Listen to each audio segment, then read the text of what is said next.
সর্বোচ্চ দাম ঠিক করে দিয়েছে কেন্দ্রীয় সরকার। সেই এমআরপির থেকেও বেশি দামে ওষুধ বিক্রি, এমনই চাঞ্চল্যকর অভিযোগ কলকাতায়। 68টি দোকান চিহ্নিত করেছে স্বাস্থ্য দফতর। তাদের লাইসেন্স বাতিলের হুঁশিয়ারি দিয়েছে নবান্ন।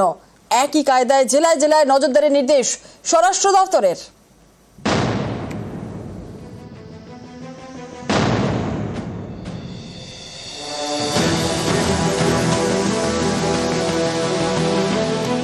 প্রেসার থেকে সুগার, ক্যান্সার থেকে হাঁপানি, প্রতিদিনই ওষুধ মাস্ট।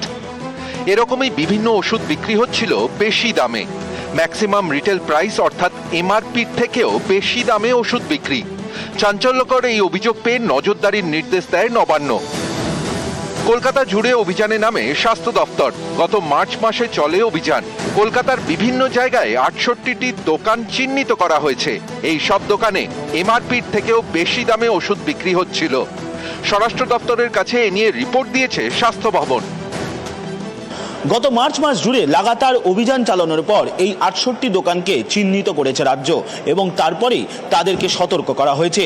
তবে আগামী দিনে এই 68 দোকানের লাইসেন্স বাতিলের পথেও হাঁটতে পারে রাজ্য সরকার। জাল ওষুধের রমরমা কারবার নিয়ে তোলপাড় রাজ্য। এরই মাঝে বেশি দামে ওষুধ বিক্রির তথ্য এর জল গড়িয়েছে দিল্লিতেও। ওষুধের দাম ঠিক করে ন্যাশনাল ফার্মাসিউটিক্যাল প্রাইসিং অথরিটি। স্বাস্থ্য মন্ত্রকের এই সংস্থাকে কলকাতার 68 দোকানের রিপোর্ট পাঠিয়েছে স্বাস্থ্য দপ্তর। 68 দোকানের মধ্যে সবচেয়ে বেশি দোকান কলকাতার 6 জায়গায়: রাসবিহারী, ভবানীপুর, বেলগাছিয়া, শ্যামবাজার, শিয়ালদা এবং টালিগঞ্জে। এমআরপির থেকেও বেশি দামে ওষুধ বিক্রি। এই জালিয়াতির জাল কি বিভিন্ন জেলাতেও ছড়িয়েছে? এটা স্বাস্থ্য দপ্তরকে দেখতে বলেছে স্বরাষ্ট্র দপ্তর। সোমরাজ বন্দ্যোপাধ্যায়, নিউজ 18 বাংলা। ওষুধের মূল্যবৃদ্ধিতে নাভিশ্বাস সাধারণের।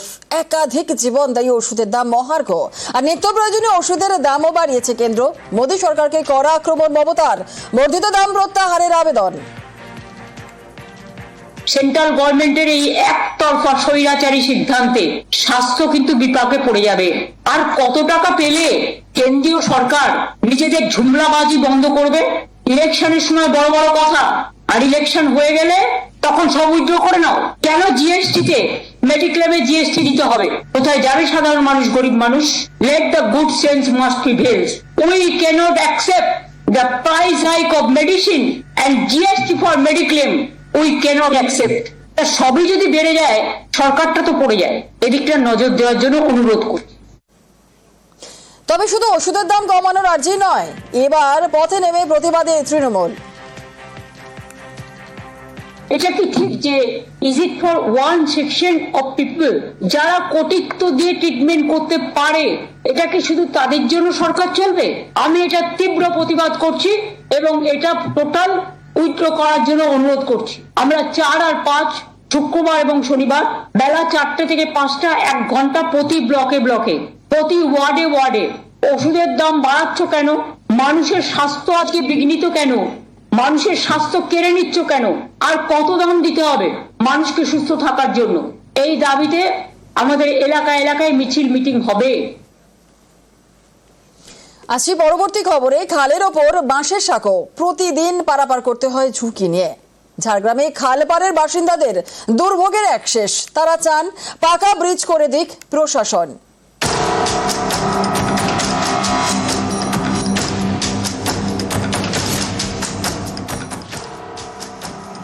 এটা পুতরঙ্গি খাল। এই খাল পারাপারে বড় ভরসা বাঁশের সাঁকো। প্রতিদিন সেই সাঁকো পেরোতে হয় ঝুঁকি নিয়ে।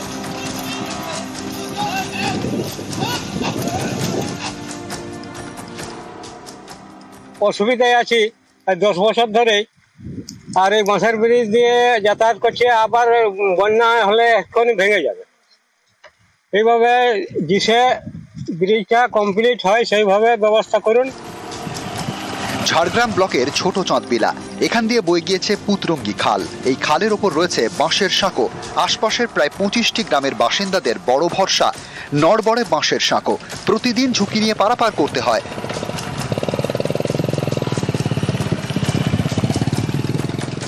স্থানীয়দের দাবি বর্ষার সময় দুর্ভোগ বাড়ে, জলের তোড়ে ভেসে যায় সাঁকো। তখন এ পথে যাতায়াত বন্ধ। এই খালের ওপর পাকা ব্রিজের দাবি দীর্ঘদিনের। অনেকবার আসে, বাবুরা দেখাশোনা করে আবার ফিরে যায়, কোনো ইয়ে হয়নি আজ পর্যন্ত, কিছু হয়নি। যোগাযোগ একদম বিচ্ছিন্ন, একদম টোটালি বন্ধ। এই স্কুল চালাতে, মিড ডে মিল আসা, বাজার যাওয়া, যাতায়াত করা, বন্যার সময় তো আমরা মানে যথেষ্ট রিস্ক নিয়ে আসি। তারপরে এটা হচ্ছে হাতিপ্রবণ এলাকা, যোগাযোগ ব্যবস্থাটা ওই ব্রিজটার জন্য আমাদের খুব অসুবিধা। ঝাড়গ্রাম জেলা পরিষদের দাবি পুতরঙ্গী খালের ওপর সেতু তৈরি হবে। এর জন্য বরাদ্দ করা হয়েছে 1,24,00,000 টাকা। বরাদ্দ হয়েছে, কিন্তু কাজ শুরু হয়নি। পুতরঙ্গী খালের উপরে ব্রিজটা অবশ্যই দরকার।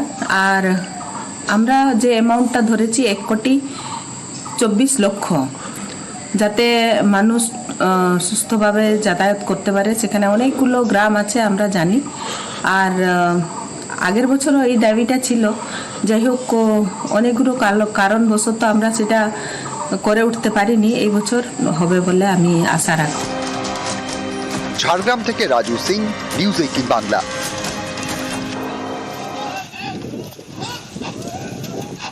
বাড়ি বাড়ি কল আছে, আর সেই কল থেকে জল পড়েই না। তাই ভরসা কেনা জলে, সেটাও আবার অনেকের সাধ্যের বাইরে। কোচবিহার এবং হাওড়ার গ্রামে জলকষ্ট চরমে।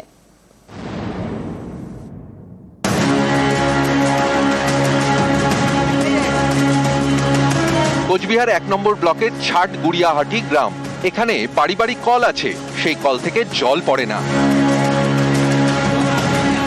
স্থানীয়দের দাবি বছর দুয়েক আগে বাড়ি বাড়ি পৌঁছে যায় কল।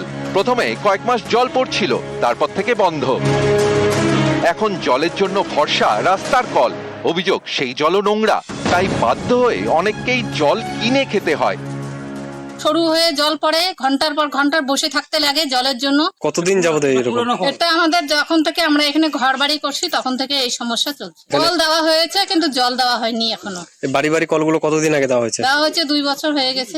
বিসি রোড বকুলতলার ওখানে একটা নতুন রিজার্ভার বসা হয়েছে, অলরেডি পাইপলাইনের কাজও শুরু হয়ে গেছে, খুব তাড়াতাড়ি ওটাও হয়ে যাবে।